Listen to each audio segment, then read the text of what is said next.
Right, thank you so much for everyone for coming.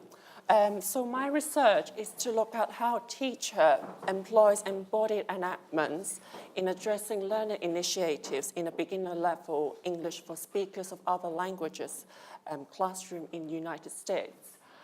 So this paper was recently submitted to Classroom Discourse, an international peer-reviewed journal in language education, and it was accepted by the journal a few days ago.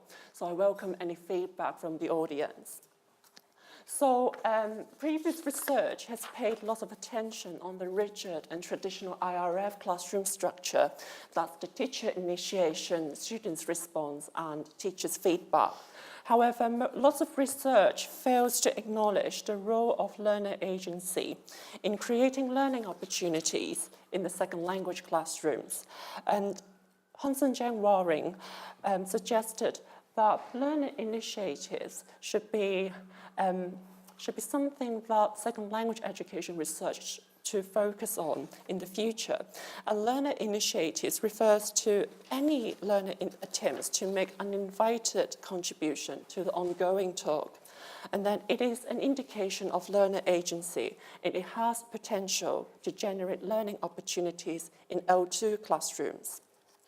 So lots of research fails to look at how learners initiate their own term or have control over their topic selection, and also the role of teachers' response in determining whether that learner initiatives will become a learning opportunity.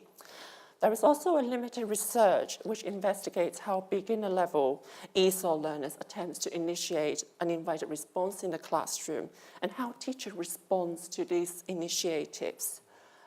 In addition, there is also a lack of research that explores how the teacher's use of embodied resources that includes the deployment of visual behaviors to address the learner initiatives in the classroom.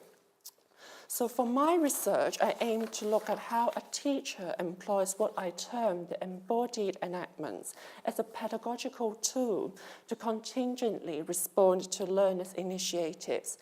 This is an extension of the earlier second language classroom interaction research on the use of embodied explanation. This term considers enactments as a distinct form of interactional and embodied enactment rather than an additional to the teacher's verbal response. So for my research, I employed conversation analysis to examine video data in a beginner-level adult ESOL classroom in the United States. So conversation analysis offers an emic perspective. In other words, it's the inductive approach to the data by demonstrating how each turn is verbally and non-verbally produced and how interlocutors develop mutual understanding in the talk. And through conducting detailed transcripts, this allows CA researchers to explore the complexity, the fluidity, and dynamics of the social interaction. So throughout my data analysis, I identified several features of learner initiatives and how teachers respond to those learner initiatives. But then today I will focusing on the main key term, one key feature, which is enacting a hypothetical scenario to facilitate the learner's clarification request.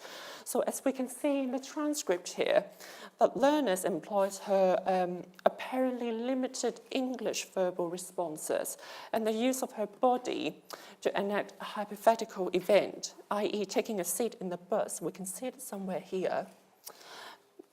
And then this enactment, I argue, that it provides a visual representation of a hypothetical context to allow participants to better understand her question about the difference between the expression, excuse me, and sorry. Then we can see that the teacher employs embodied enactments to explain the usage of these target phrases. We can see that the teacher established a hypothetical scenario by stating that if I am walking and physically enacting an iconic walk with arms swinging briefly, which is in line 105, but I don't know why the labeling disappeared. It shouldn't be that. anyway. And then we can see that the commencement of the enactment of a hypothetical walking scenario, that's the bumping of the student number 3's shoulder, which is somewhere here, that this is a clear demonstration of a hypothetical scenario through a combination of enactment and description. So by looking at these transcripts in greater detail, we can see that the teacher is bridging the gap between classroom discourse and language used outside the classroom. Learners with low level of second language proficiency are able to initiate uninvited turns in this traditionally teacher-fronted interaction to negotiate space for voicing their questions or statements. This also allows learners to take ownership of their learning process and create learning opportunities for themselves as well. As I argued, that the findings are differed from CERT's notion of embodied explanation, because this notion only conceptualizes verbal responses by being supported by the gestural context.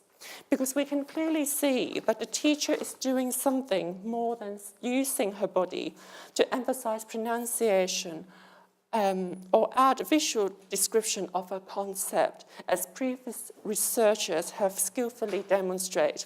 We can see that the teacher is using her physical body to create a situational context for learners to understand how the target language can be used in specific contexts. And that goes back to my previous point that it bridges the gap between classroom interaction and real-life second language use.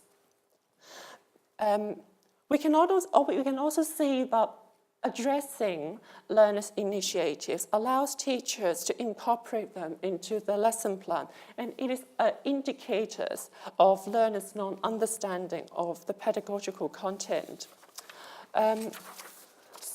So using embodied enactments spontaneously and creatively does compensate potential limitations in the learner's target linguistic repertoire. It shapes the classroom talk in a way that which creates a more dynamic, contingent, and jocular classroom environment to promote second language learning and learners' participation in the classroom. So this study does have strong implications to second language education. That's the end of my presentation. Thank you.